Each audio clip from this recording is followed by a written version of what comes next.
Que desafio tratar desse tema, quebrando o silêncio. Mas a igreja dedica um sábado por ano para orientar, prevenir essa questão. Temos que quebrar o silêncio.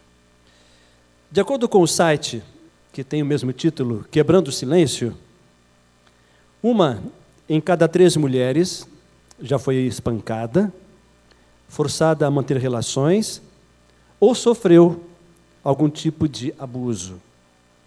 E uma realidade do Brasil lamentável: a cada 8 minutos, um menor é vítima de abuso no nosso país.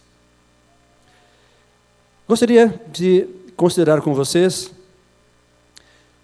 o sentido dessa palavra abuso. A etimologia da palavra, ela vem do latim, ab mais usus. E ab significa afastamento, separação. Deste modo, entendemos que abuso é qualquer ação, qualquer atitude fora do uso normal.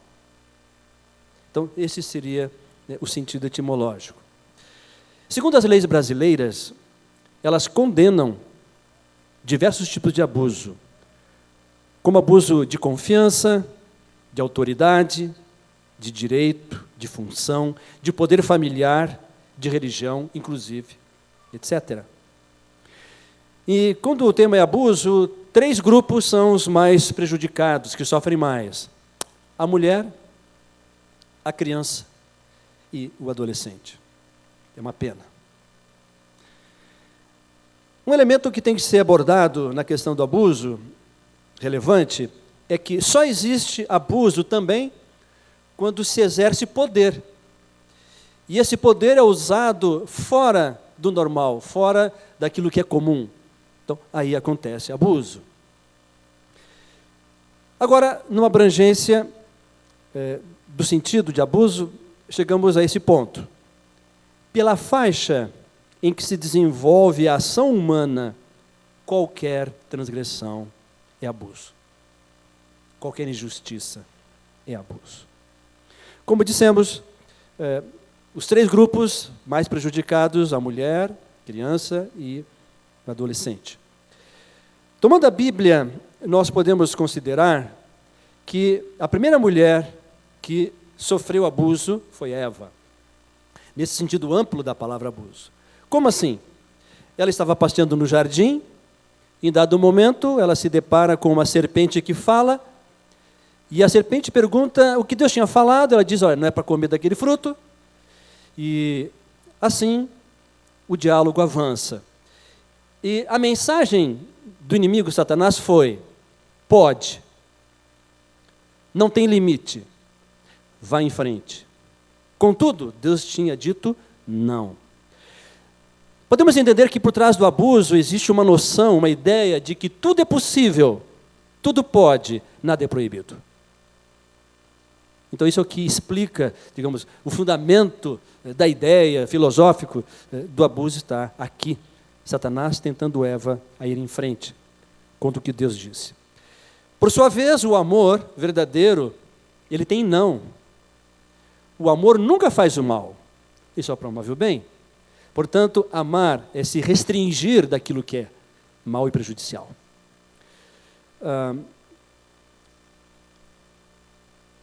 Pegando a Bíblia, mais à frente, depois de Eva, tem um caso assim que deve ser considerado. O envolvimento do rei Davi com uma mulher chamada Batseba. De acordo com o relato bíblico, o rei havia mandado os seus soldados para a guerra em Amon, um país vizinho, e ele ficou no palácio, e numa tarde estava passeando, deparou-se com um quadro inusitado, uma mulher a se banhar, muito bela, perguntou quem era, e disse para os seus servos: tragam-na. E assim eles fizeram. Os teólogos, os comentaristas discutem nessa relação de Davi com Batseba. O que foi? Será que foi adultério? Foi estupro? Foi sedução? O que aconteceu? De fato, o que ocorreu foi que Davi usou do seu poder de um modo indevido, fora daquilo que é considerado normal. Então foi um uso inconveniente do seu poder de rei que o levou a fazer aquilo que ele fez. Ele abusou do seu poder, usou a sua liberdade de escolha de modo equivocado. Ocorre abuso sexual quando alguém com menos maturidade ou poder é enganado, enganada, coagido, coagida, ou seduzido a manter relações. O desequilíbrio entre a vítima e o abusador é crítico na determinação do abuso. O poder de desequilíbrio pode vir da maior idade do abusador, do seu tamanho, da posição, experiência ou autoridade. Eu convido vocês a abrirem a Bíblia em 2 Samuel, capítulo 12, o verso 10 e 12. 2 Samuel, capítulo 12, verso 10 e 12. Após o pecado de Davi, o profeta Natã foi enviado por Deus com uma mensagem para o rei, e olha o que ele disse aqui, enviado por Deus. Agora, pois, não se apartará a espada jamais da tua casa, porquanto me desprezaste, e tomaste a mulher de Urias, o heteu, para ser tua mulher. Assim diz o Senhor, eis que da tua própria casa suscitarei o mal sobre ti. Paremos aqui. Observem no relato bíblico que pouco tempo depois, aquilo que Deus disse através do profeta já começou a acontecer. Davi tinha um filho chamado Amnon e uma filha chamada Tamar. Então, diz o relato bíblico que ela era muito bela e Amnon teve desejos impróprios de se relacionar com a irmã. Por si já era um incesto. Estava um pouco aborrecido e o primo dele, chamado Jonadab, sobrinho de Davi, deu uma ideia malévola. Olha, se faz de doente, manda chamar sua irmã, pede para o rei, e assim aconteceu. Pede que ela faça bolos para você, e assim ele chamou sua irmã, mandou fechar a porta do seu quarto, e ali ele cometeu um ato ilegítimo, ele a forçou. Bom, então foi um ato de violência, um ato de estupro. Ela, magoada, triste, saiu, rompeu as suas vestes de princesa, virgem que era, jogou cinza na cabeça e saiu clamando. Primeiro ato errado, Davi. Segundo, o seu filho. Qual foi o resultado disso? Absalão, irmão de Tamar, se vinga tirando a vida do seu irmão. Quanta tragédia na vida do rei Davi. O mal suscitado por ele. Abuso, abuso e abuso. Como dissemos, as estatísticas dizem que os maiores prejudicados são as mulheres, as crianças e os adolescentes. Há uma senhora brasileira, natural do Ceará, chamada Maria da Penha Maia Fernandes. Ela foi casada com Marco Antônio Heredia Viveiros. Em 1983, ela estava dormindo, quando, em dado momento, o seu marido, com um revólver, atira nas suas costas, sai correndo na cozinha para montar um esquema, não é? Como se fosse um assalto, gritando assaltante, assaltante, mas era mentira, ele que atirou na esposa. Como resultado daquele ato de agressão, Maria da Penha ficou paraplégica. Até hoje tem que andar em cadeira de rodas. Alguns meses depois, ele a empurrou da cadeira, numa escada, caiu no banheiro, e com os fios que estavam lá desencapados, ele tentou eletrocutá-la. Maria da Penha lutou por 15 anos até que fosse feito o julgamento dele. Foi condenada a 2 anos, mas não cumpriu porque recorreu. violência contra a mulher. Ela foi orientada a procurar o seguinte organismo: Comissão Interamericana de Direitos Humanos da Organização dos Estados Americanos. E ela acatou essa organização, pela primeira vez, uma queixa contra a violência doméstica. E fez uma recomendação ao Brasil para que tomasse providências para proteger as mulheres brasileiras. Então, dessa iniciativa da OEA e também de Maria da Penha, foi criada uma lei. Essa lei foi sancionada em 2006, Lei 11.340, de 2006.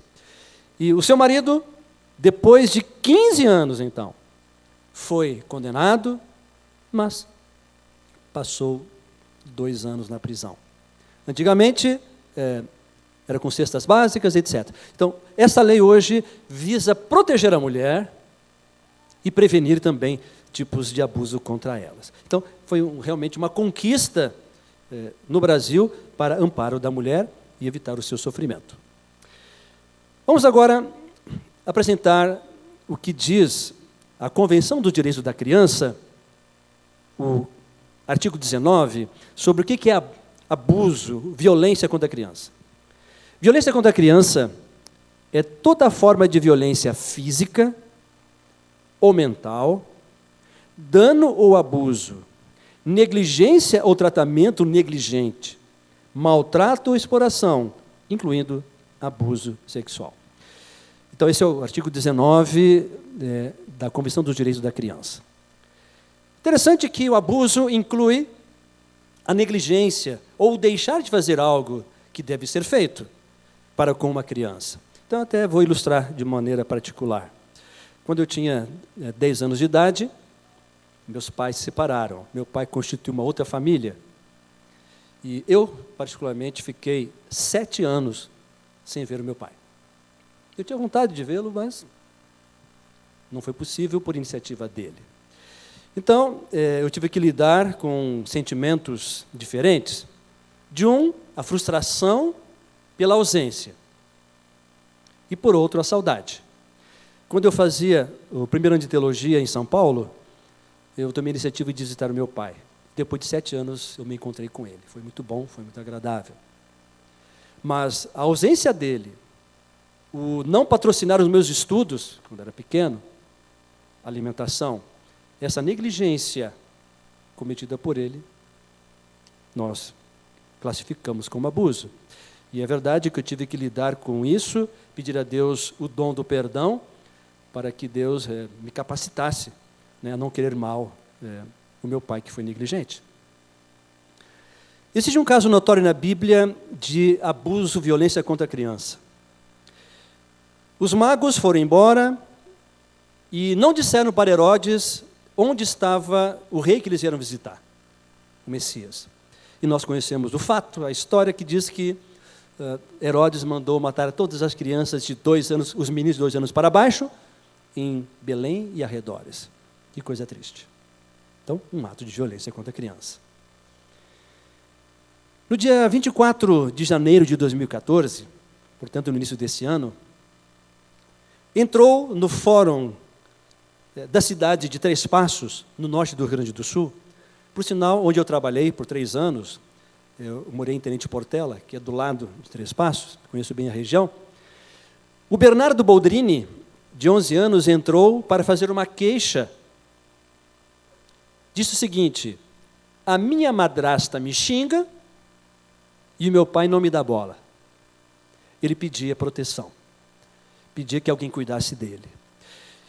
Disse de tal modo que o juiz tomou providência e ficou sabendo que aquele menino que era maltratado, descuidado, a vizinha dele, chamada Carmina Negrini, dizia assim: o menino vivia de chinelo de dedo quando fazia frio, apenas com o uniforme que foi dado para ele por um casal amigo, passando frio. Enfim, uma criança descuidada. O pai dele, chamado Leandro Boldrini, que tinha se casado anteriormente com Odilane Oglione, a mãe do Bernardo, tinha uma casa com piscina e espaço para 4 carros, mas não cuidava do filho, não dava atenção nem amor. Então o juiz decidiu entregar o Bernardo para o casal chamado Jussara e Carlos Petri, dentistas, que cuidavam dele de boa vontade. Mas eles não quiseram assumir a guarda com receio de entrar em choque com o pai do menino, com o Leandro, o médico Boldrini. Bom, então o juiz disse assim, a criança vai ficar, o menino vai ficar com a avó materna, dona Jussara Oglione, em Santa Maria. Mas o pai disse, não, eu não concordo. Eu prometo cuidar dele, eu estou arrependido, e inclusive vou dar para ele um peixinho de aquário para ele criar. Promessas feitas, o juiz disse assim, tá bom, você tem 3 meses para cumprir o que você prometeu. Infelizmente, os 3 meses não se cumpriram. A notícia é que o Bernardo Boldrini foi encontrado numa cova no interior do município de Frederico Westphalen, no norte do Rio Grande do Sul, morto dentro de um saco de plástico, no fundo daquele buraco. Quem perpetrou esse ato violento contra Bernardo Boldrini? Foi Graciele Ugolini, sua madrasta, casada com seu pai, Leandro. Então, o relato que foi feito por Edelvânia Virgamovics, amiga de Graciele, foi assim. A madrasta pegou o suco do menino, colocou barbitúricos e ele dormiu. Quando ele dormiu, ela pegou uma injeção com substância que ela colocou ali e com essa substância, então, foi tirada a vida do menino. Jogaram no buraco e depois colocaram soda cáustica e, enfim, assim foi dado fim à vida daquele menino. Por que aconteceu isso? A imprensa diz que a mãe do menino, como eu disse, que se chamava Odilane, ela morreu poucos dias antes de assinar o divórcio. E diz a história que com um tiro na boca, mas a justiça questiona isso, muito estranho, e ela ganharia R$1.500.000 nessa separação e uma pensão de 10 mil. Então, alguns acham que tem outros interesses por trás. Uma criança inocente, uma criança realmente com todo vigor, um futuro brilhante pela frente, como qualquer criança, foi impedido de viver por, quem sabe, interesses financeiros vis. É um exemplo, infelizmente, de abuso, uma violência contra a criança. O caso mais triste que pode haver é o abuso sexual infantil. Yasmin Martins de Souza Silva, uma menina de 8 anos, que era vista na cidade de Catalão, sudeste do estado de Goiás, numa avenida grande chamada Avenida Lamartine, onde ela, amando da mãe, vendia coisas com seus irmãozinhos menores. E dizia a Yasmin que se ela não vendesse, não trouxesse o dinheiro, apanhava da mãe. Uma senhora, uma mulher alcoólatra. Então vejam quantas coisas aí envolvidas, não é verdade? Quantas coisas envolvidas. Então, um domingo, no dia 8 de dezembro de 2013, a Yasmin saiu da casa da avó para ir para a feira, para vender algumas coisas, mas não chegou na feira. A polícia foi acionada, procuraram, não acharam. No dia 9 de janeiro deste ano, de 9 de dezembro de 2013, o pedreiro chamado Luiz Mar chegou na obra que estava trabalhando com seus colegas e viu uma menina jogada no chão. Foi levada para, então, ser feita a avaliação do que aconteceu, e a delegada disse o seguinte: ela foi morta por violência sexual e tinha sinais de pauladas na cabeça. E assim morreu a Yasmin. De fato, num culto de sábado, numa mensagem onde Deus tem que ser adorado, falar disso não é fácil. mas é a dura realidade que sofrem nossas crianças, no mundo e no Brasil. Mas o que pode a igreja fazer, nós, vocês jovens, nós adultos, para reverter esse quadro? Alguma coisa pode ser feita. Eu quero passar para vocês alguns dados estatísticos. De acordo com a revista Veja, uma reportagem que saiu há um pouco tempo atrás, é dito o seguinte: de 0 a 9 anos de idade, o maior caso de abuso é negligência ou abandono, de 36%. Violência sexual entre crianças de 0 a 9 anos, 35%. Então, só perde para negligência ou abandono. E quanto aos abusadores? As pesquisas indicam que 90% daqueles que abusam são homens, casados e com filhos. Mas um perfil psicológico desses abusadores, que são 90%, é assim. São homens descritos como reservados, introvertidos e pessoas que não demonstram emoção. Quanto aos 10% de mulheres que abusam, é uma minoria, são apenas 10%, mas as pesquisas indicam que, via de regra, elas sofreram abuso também na infância ou na adolescência. Então é um quadro, né, de, digamos assim, um movimento, uma ação de vingança que as leva a agir dessa maneira. Lembro que uma vez eu atendi um caso, já faz bastante tempo, de um jovem, um rapaz que me procurou, e tivemos que conversar e passar por uma sessão de orientação. E ele disse assim: quando eu era garoto, pequeno, a minha mãe dizia assim: você só vai ganhar esse brinquedinho que eu trouxe aqui para brincar, para usar, se você deitar com a mamãe. É incrível, parece mentira, mas é verdade. Uma mãe abusava sexualmente de um filho de 8 anos de idade. Esses são os 10% que nós falamos.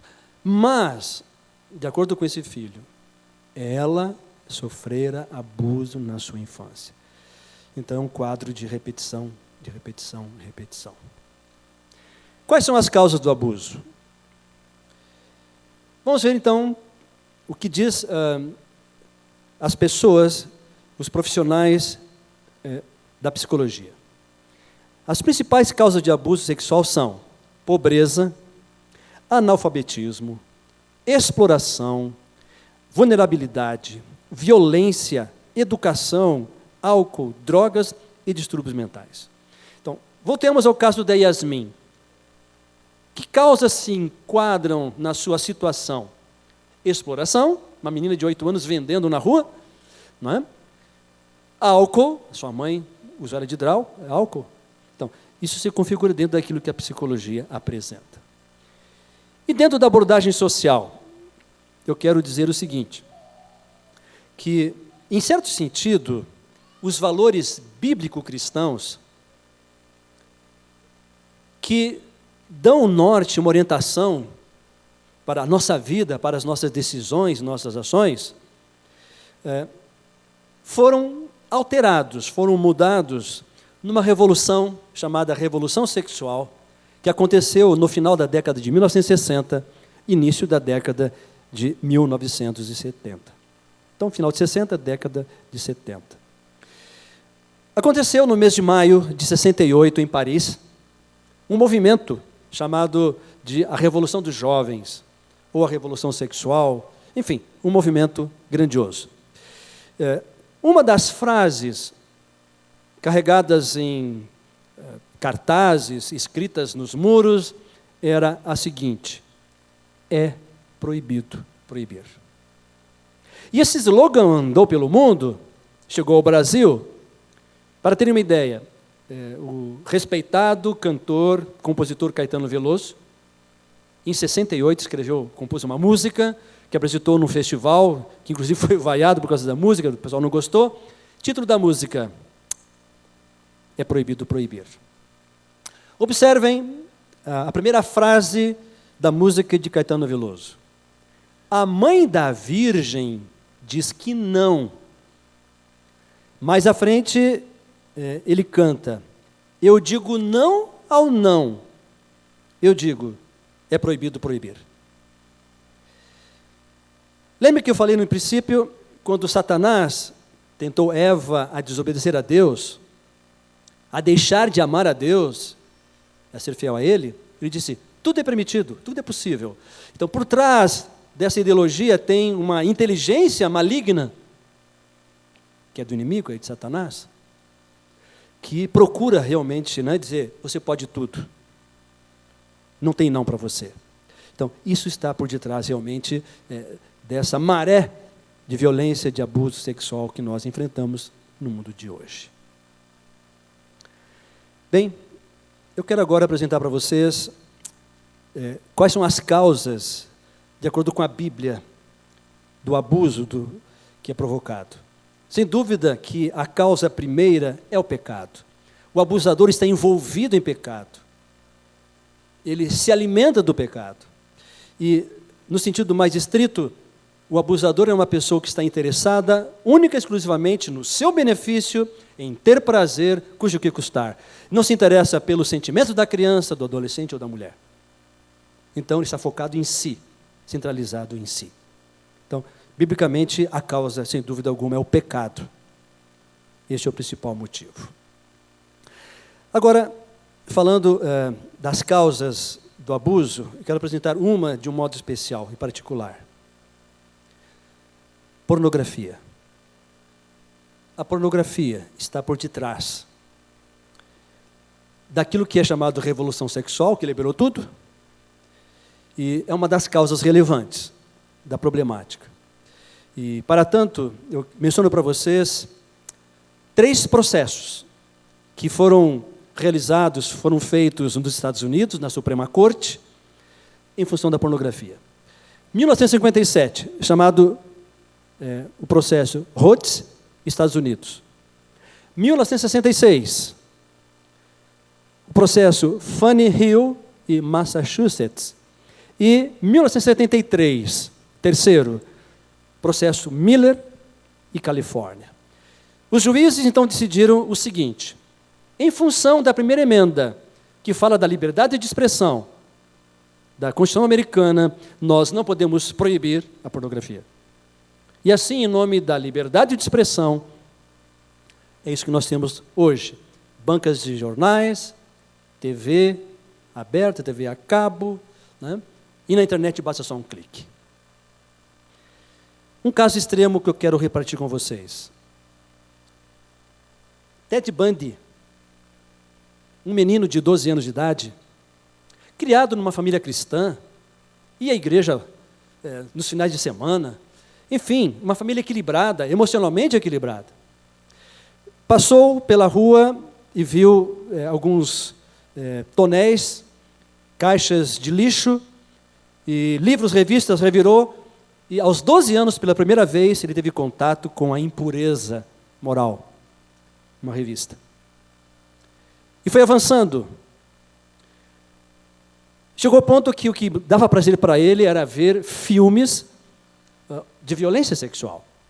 Não sei se vocês têm informação, se vocês sabem, mas existem filmes que não são encenados, são atos reais de violência, de estupro e morte. Isso é que dava prazer para Ted Bundy. Então, pensamentos alimentados por aquilo que ele via, que ele lia. Qual seria o próximo passo? Ação. De acordo com o relato histórico, Ted Bundy matou 30 moças. Ele as violentou e matou. De acordo com a polícia, esse número pode chegar a 100. Como é que foi descoberto? Uma moça que foi atacada por ele, e a técnica dele era assim: ele ia para uma universidade, tipo o NASP, estacionava o carro, um lugar meio ermo, tá? Botava um monte de livros debaixo do braço, saía caminhando, quando via uma jovem de quem ele se interessava, deixava os livros cair, E a moça, então, ajudava. Me leva ali no meu carro, por favor. Ele abria a porta de trás da sua van, empurrava a moça para dentro. Bom, vocês podem imaginar o que acontecia. Uma dessas moças, então, ela se fez de morta. Ele estava tentando enforcá-la, mas ela se fez de morta, então ela conseguiu escapar. Foi a maneira pela qual ele foi descoberto. Foi julgado. E ele foi, então, condenado à cadeira elétrica. E lá ele veio a morrer. Bom, eu quero abrir um parêntese agora. Queridos jovens, meninos e meninas, se há alguma coisa que nós podemos fazer, é nos recusarmos a contemplar a impureza, em todas as suas formas, filmes, internet, etc. Nós temos que respeitar a pessoa humana. Na pornografia, o maior problema é o ser humano, a mulher e o homem, mas especialmente a mulher, é tratada como objeto do prazer, sem considerar os seus sentimentos, as emoções, o ser imagem de Deus. Então, querida juventude, nós temos que tomarmos medidas, providências de prevenir o mal, não tendo comunhão com o mal. Isso depende de nós e, pela graça de Deus, podemos e devemos colocar em prática. Quais são as consequências do abuso sexual? As vítimas de abuso sexual sofrem de autoestima pobre, depressão, desordens sexuais, dificuldade de confiar noutras pessoas, variações de humor, síndrome de amor e ódio e dissociação. Bom, na psicologia, isso trata-se assim. Uma criança, uma menina, um menino que foi abusado sexualmente e que se repetiu várias vezes e provoca muito sofrimento, a sua mente, de alguma forma, no mecanismo de defesa, cria uma segunda personalidade. Às vezes 3, ou múltiplas personalidades. São maneiras, mecanismos de fugir do sofrimento. Então, esse é um resultado também. Mas agora, no meu ponto de vista, qual é o grande prejuízo daqueles que sofrem abuso sexual? Desenvolvem uma concepção de Deus distorcida. Não conseguem ver em Deus um personagem de amor, um pai que ama e que cuida. Infelizmente, esse é um dos grandes e piores prejuízos. Como se deve lidar com o abuso? A revista Ministry, uma revista para pastores, em inglês, março de 2001, relata um caso, claro que sem citar nomes reais, conta a história de um pastor, ele que escreveu esse artigo, para prevenir a igreja e os pastores de como lidar com abusadores. Esse pastor, por 2 anos, sofreu com uma situação de abuso na igreja. Um senhor casado de 30 anos abusou de 3 meninas. Ele confessou, mas se recusou terminantemente. Não, eu estou arrependido, eu não preciso de mais nada, me perdoem e pronto. Mas havia uma condição que ele tinha que cumprir. Ele tinha que se submeter a uma terapia, a um tratamento. E eu aqui abro um parêntese e me dirijo ao meu pastor Ranieri. Pastor, por mais difícil, tenso se falar desse assunto, mas nós temos que falar, pastor. Nós temos que pastorear também o abusador. Por mais difícil que seja. Mas é do Evangelho, é da graça fazer isto. O Ted Bundy, ele, um dia antes de morrer, pediu a visita de um pastor. Você pode chegar no YouTube e colocar Ted Bundy, você vai encontrar essa entrevista. E ele disse, por todo o mal que eu fiz, estou arrependido, e eu creio que Deus me perdoa. Então, por mais difícil que seja, temos que lidar, pastor, também com abusadores. Levar também a mensagem de perdão para eles. Então, esse pastor que escreveu esse artigo disse, mas ele disse que estava arrependido com a situação que ele tratou na igreja, mas ele se recusou terminantemente a procurar socorro através de psicólogos, psicólogas ou psiquiatras. Conselho desse pastor para nós, igreja, para os pastores, enfim, como lidar? Ele disse assim, aconselhe as vítimas a processar o abusador que não se arrepende. E o arrependimento é demonstrado com busca de auxílio psicológico, profissional. Diz ele, eu reconheço que esse conselho é controverso. Como pastores, nós não temos todos os recursos para lidar com as diversas ramificações desse problema. Mas esse é o conselho.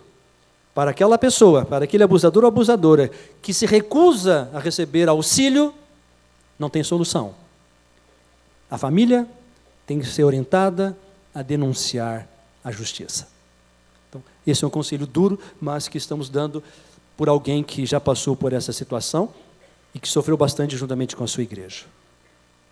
Pergunta que vem, é possível prevenir o abuso? Sim. Nas suas limitações é possível. A partir de 3 anos de idade, uma criança pode e deve ser orientada a recusar toques impróprios. Então, isso pode ser feito pelos pais, a partir de 3 anos de idade, pelos professores. Também, nas outras faixas de idade, de 5 em diante, é possível, mas pode começar já aos 3 anos de idade. E para os jovens e adultos, para vocês que estão aqui conosco no segundo culto desta manhã, qual é a melhor prevenção que a igreja pode fazer e realizar? A melhor prevenção é nós termos famílias cristãs equilibradas emocionalmente, onde o pai ama a mãe, onde o pai ama os filhos, onde o pai cumpre os votos feitos no dia do casamento de amor e fidelidade e concede tempo e atenção para os filhos. Vamos ler então 2 textos. Efésios 5:25. Por favor. Efésios 5:25. Diz lá: maridos, amai vossa mulher, como também Cristo amou a igreja, e a si mesmo se entregou por ela. Maridos, pais, não apenas falem, mas demonstrem amor, atenção, carinho, afeto pela esposa, pelos filhos. E o verso agora para os pais que nos ouvem e nos atendem nessa manhã. Efésios 6, verso 4. E vós, pais, não provoqueis vossos filhos à ira, mas criais na disciplina e na admoestação do Senhor. Famílias cristãs equilibradas, que se amam, que se respeitam, pai e mãe, marido e mulher, pais e filhos. É a melhor maneira que nós temos de enfrentar o quadro do abuso, da violência.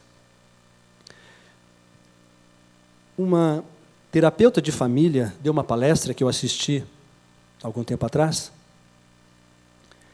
e ela disse que atendeu um empresário com a sua esposa, cujo filho de 18 anos era usuário de drogas, começou a usar drogas. E ele então não conseguia reverter o quadro, estava preocupado, ele e sua esposa. E depois de várias sessões de aconselhamento, chegou o aniversário do filho.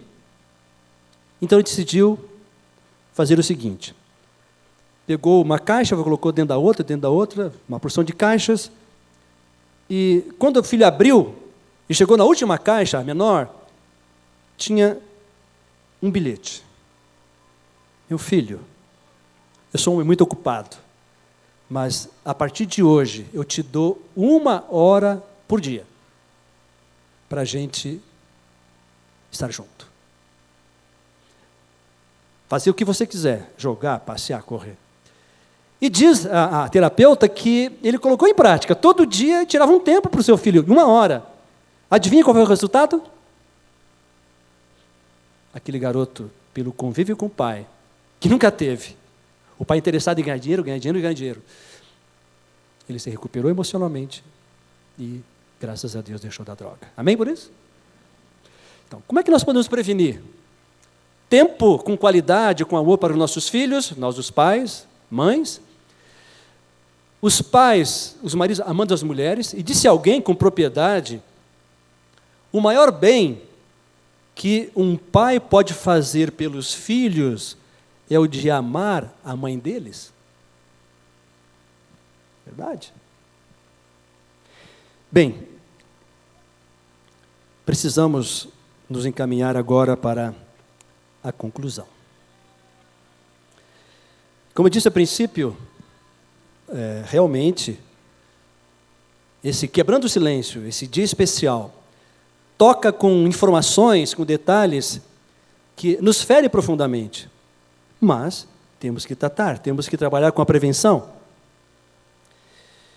É possível que nesta manhã haja entre nós alguém que já passou por uma experiência traumática de abuso.